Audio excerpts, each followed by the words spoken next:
जय श्री राम प्यारे बच्चों। आज हम क्लास 12th का लेसन नंबर 1 जो प्रोज का पहला चैप्टर है द लास्ट लेसन, इस कहानी का बहुत ही कम समय में समरी समझेंगे। तो चलिए फटाफट हम इसको समझने का प्रयास करते हैं।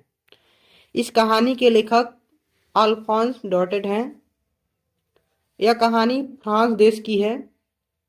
एक लड़का था जिसका नाम फ्रेंच था। समझेंगे इसको बहुत बारीकी से। इस कहानी के जो लेखक हैं अल्फॉन्स डॉटेड हैं। ठीक है, अल्फॉन्स डॉटेड हैं। ठीक है, यह कहानी फ्रांस देश की, किस देश की है? फ्रांस की। बहुत ही बारीकी से समझेंगे तो समझ में आएगा, नहीं तो गलती कर देंगे। कहानी कहाँ की है? फ्रांस देश की है। एक लड़का था जिसका नाम फ्रेंच था, फ्रेंच। फिर आगे समझते हैं क्या होता है। वह विद्यालय जाता था। एक दिन लेट से विद्यालय के लिए रवाना हुआ। उसको डर था कि उसके टीचर एम हेमल उसे पार्टिसिपल के बारे में पूछेंगे। मतलब उसके जो टीचर का नाम था एम हेमल था और वह विद्यालय जा रहा था तो थोड़ा लेट से रवाना हुआ।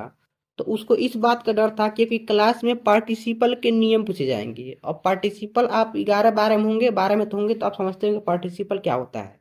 तो वही जो उसके टीचर एम हेमल थे, पार्टिसिपल के बारे में कुछ नियम पूछने वाले थे, इसलिए उसको डर लग रहा था। ठीक है, फिर आगे देखते हैं। फ्रेंच को पार्टिसिपल के बारे में कुछ नहीं पता था। ठीक है, अब उसको डर इस बात का था क्योंकि उसके नियम पता ही नहीं था, तो डर लगेगा ही। ठीक है, फिर आगे समझते हैं आगे क्या होता है। रास्ते में वह विद्यालय न जाने के बारे में सोचता है। जब वह विद्यालय जाता है तो उसके मन में विचार आता है कि मैं विद्यालय जाऊं या ना जाऊं, क्योंकि डर था कि जाएंगे तो पार्टिसिपल के नियम पूछेंगे। तो नॉर्मल बात है, आप भी जाते होंगे जब छोटे रहे होंगे तो आपको भी डर लगता होगा। ठीक है, चलिए आगे समझते क्या होता है। रास्ते में जंगल था। जब वह जा रहा था तो रास्ते में क्या था? जंगल था। वहां पर पक्षी चहचहा रहे थे और आरा मशीन के पीछे प्रसिया के सैनिक अभ्यास कर रहे थे।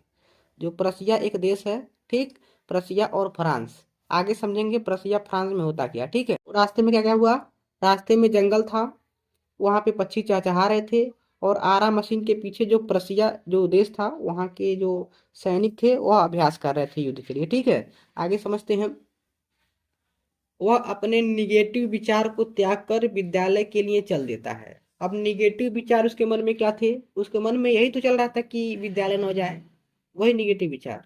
तो उस विचार को त्याग देता है और वह विद्यालय के लिए रवाना हो जाता है। ठीक है, आइए समझते हैं आगे क्या होता है। जब वह सभागार में पहुंचता है तो सूचना पट के सामने भीड़ थी।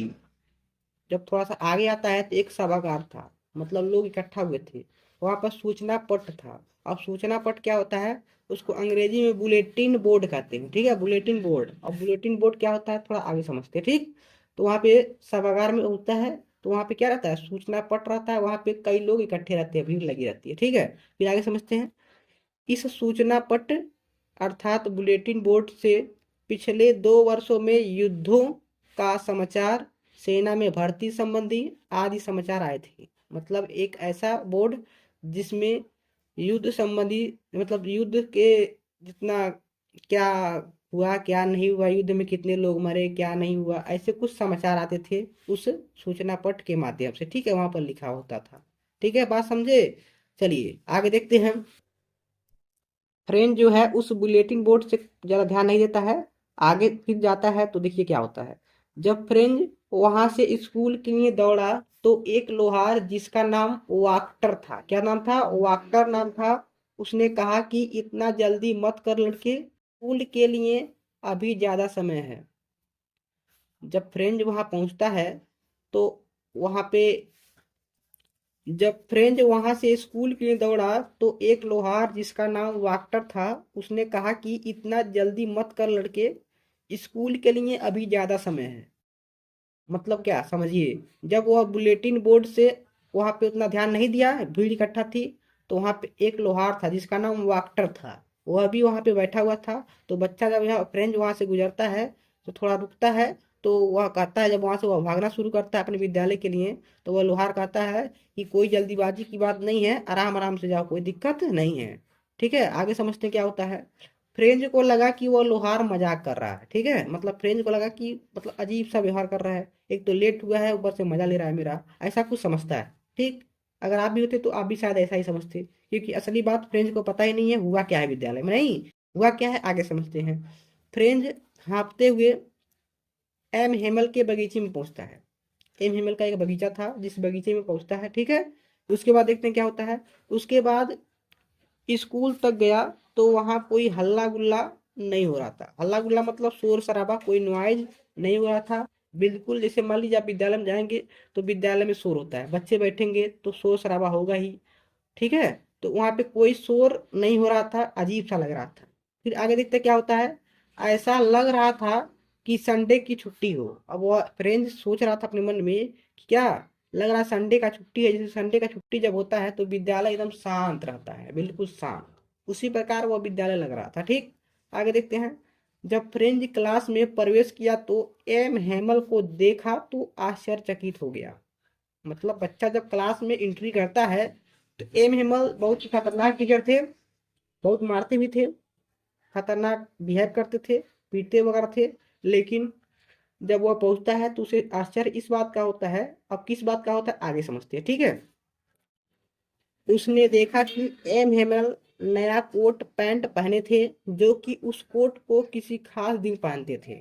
अब यह फ्रेंच सोच रहा है कि जो हमारे टीचर एम हेमल है वह नया कोट पैंट पहने हैं, मतलब अजीब सा नया नया पहन कर आए हैं। मतलब डेली नहीं पहनते थे उस कोट को, वो उस कोट को तभी पहनते थे जब कोई फंक्शन हो। जैसे मान लीजिए कोई इनाम देना हो बच्चों को, चाहे 15 अगस्त 26 जनवरी, ये जैसे अपने देश में नहीं होता है। तो वहाँ पे 15 अगस्त 26 जनवरी तो होगा नहीं, क्योंकि अलग देश है, फ्रांस है। तो मतलब वहाँ का जो खास फंक्शन होगा वहाँ उस समय वह कोट पैंट पहनते थे, ठीक है। आगे देखते हैं। इसके अलावा क्लास में गांव के सभी बड़े लोग बैठे थे। बड़े लोग का मतलब जो बुजुर्ग थे, जो बड़े पद पे थे, ऐसा कह सकते हैं। कई लोग खड़े थे, ठीक है, खड़े नहीं थे मतलब क्लास में कुछ लोग बैठे थे, कुछ लोग खड़े थे, ठीक। अब इसको आश्चर्य इसी बात का होता है, ठीक है। आगे देखते हैं। फ्रेंच कंफ्यूज था कि ये सभी क्लास में क्यों है। जब बुजुर्ग थे, कई लोग आए थे, तो उसको लगा कि ये तो हम लोग का क्लास है, बच्चों का क्लास है, तो यहाँ पर बड़े बड़े लोग क्या करने आए हैं, ठीक है। ऐसा कुछ अपने दिमाग में सोचता है कि आखिर घटना क्या घटा है, ठीक है। आगे फिर समझते हैं घटना क्या घटा था। तब उसके टीचर एम हेमल बताते हैं कि बर्लिन से आदेश आया है कि अब फ्रांस के 2 जिले अल्सास और लॉरेंस के विद्यालयों में फ्रेंच भाषा नहीं पढ़ाया जाएगा। इसके जगह पर नए टीचर आएंगे और जर्मन भाषा पढ़ाएंगे। मतलब समझिए क्या क्या होगा।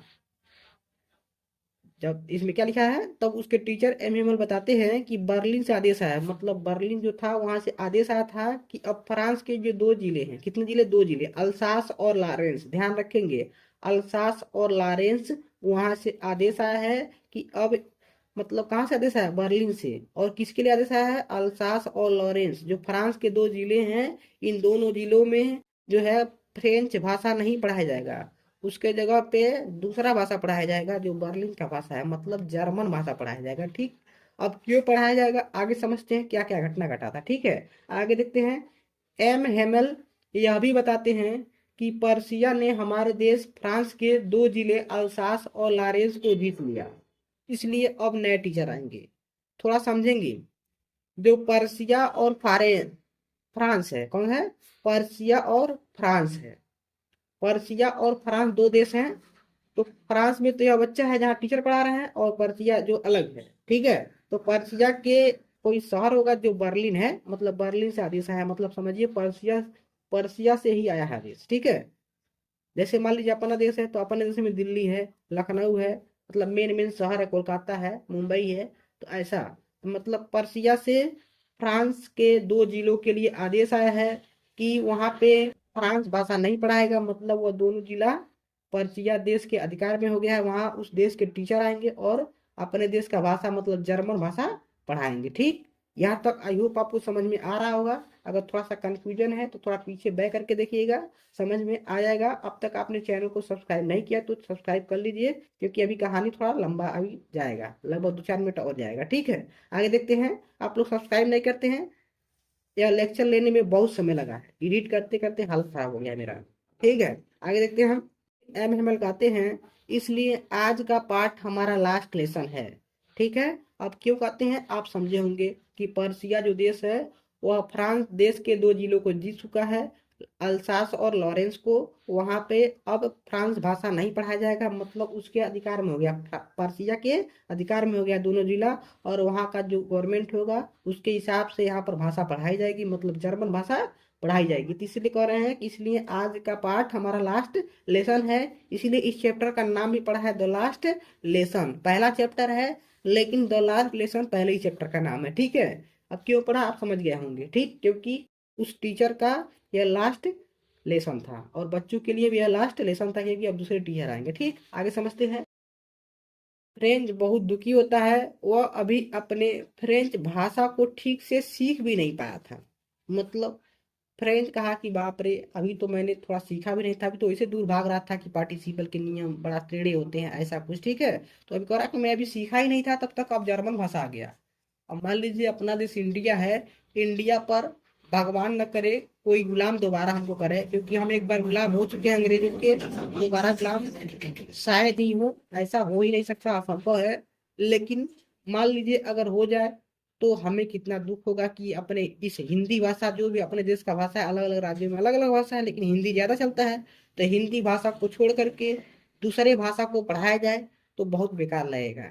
ठीक है, दूसरा भाषा पढ़ाया जाए कोई दिक्कत नहीं है, लेकिन अपना भाषा न पढ़ाया जाए इस बात का दिक्कत तो होगा ही होगा। सेम वही हाल इस फ्रेंच का है, ठीक है। फ्रेंच कहता है कि मुझे बहुत दुख है कि मैं अभी इसको सीख ही नहीं पाया था, तब तक दूसरा भाषा आ गया, ठीक है। आगे देखते हैं क्या होता है कहानी में। एम हेमल कहते हैं कि बच्चों के पेरेंट्स की कमी थी, जिसके वजह से तुम सभी फ्रेंच भाषा नहीं सीख पाए, ठीक है। एम हेमल क्या कहते हैं कि तुम्हारे पेरेंट्स, माता पिता का भी गलती है कि तुम लोग इस भाषा, अपने मातृभाषा फ्रेंच को नहीं सीख पाए, नहीं पढ़ सके, क्योंकि तुम्हारे माता पिता स्कूल न भेजकर आरा मशीनों पर काम करने के लिए भेजते थे। मतलब समझिए, अब एम हेमल जो टीचर हैं वह यह कह रहे हैं कि गलती तुम्हारे पेरेंट्स की है, जो स्कूल न भेज करके कुछ पैसे के लालच में तुम्हें काम करने के लिए आरा मशीनों पर अनेक जगहों पर भेजते थे, ठीक है। आगे देखते क्या कहते हैं। इसके अलावा एम हेमल अपने आप को भी दोषी मानते हैं। अब देखिए, केवल यह नहीं कहते कि केवल तुम्हारे माता पिता गलती, अपने आप को भी दोषी मानते हैं और कहते हैं कि अपने देश फ्रांस के बारे में समझाते हैं, ठीक है। इस प्रकार यह लेसन जो है समाप्त हो जाता है, ठीक है। कहानी समझ में आया या नहीं आया कमेंट में जरूर बताइएगा। फिर मिलते हैं अगले लेक्चर में।